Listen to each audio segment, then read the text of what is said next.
On November 2, 2016, a 34-year-old mother of two went for a routine afternoon jog in Northern California and never came home. When she failed to pick up her children from daycare, her husband panicked. He used the Find My iPhone app to track her device to a rural dirt road. Out in the dirt, he found her cell phone and earbuds. Woven into the wires were strands of her blonde hair, left behind as a chilling signal that something had gone wrong. Local law enforcement and the FBI immediately mobilized.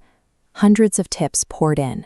A GoFundMe campaign quickly raised thousands of dollars, and the story reached a global audience. Within hours, the public was captivated by the disappearance of a suburban mother who had seemingly vanished without a trace. 22 days later, on Thanksgiving morning, dispatchers received a flurry of 911 calls.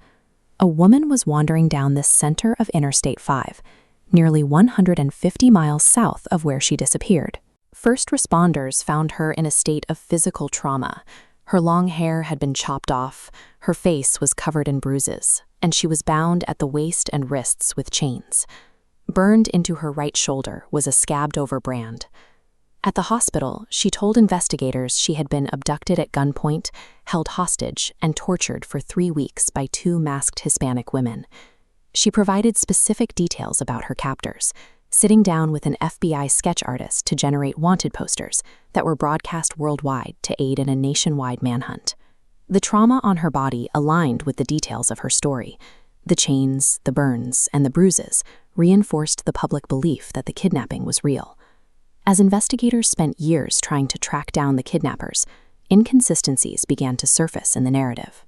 She recalled unusual details during FBI interviews, claiming her captors had over-tweezed eyebrows and that she remembered the specific smell of burning hair during her torture.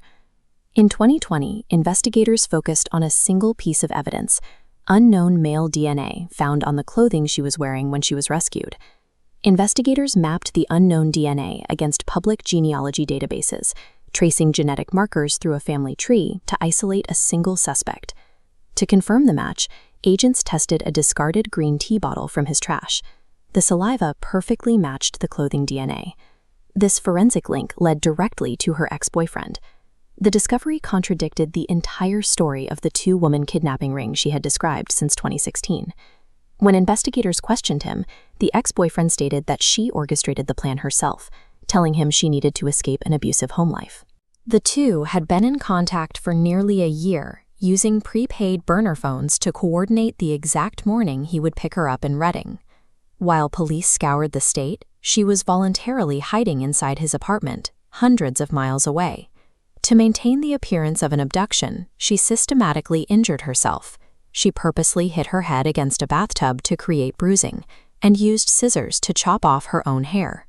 The brand on her shoulder was created using a standard craft wood-burning tool her ex-boyfriend bought with cash at a local Hobby Lobby. The abduction that gripped the nation was a meticulously planned performance, one that replaced the reality of her 3-week absence with a story she could control. In August 2020, federal agents invited her into an interrogation room. After explaining that lying to a federal officer is a crime, they presented the evidence. Investigators showed her the odometer readings from her ex-boyfriend's rental car, the phone records, and the DNA match.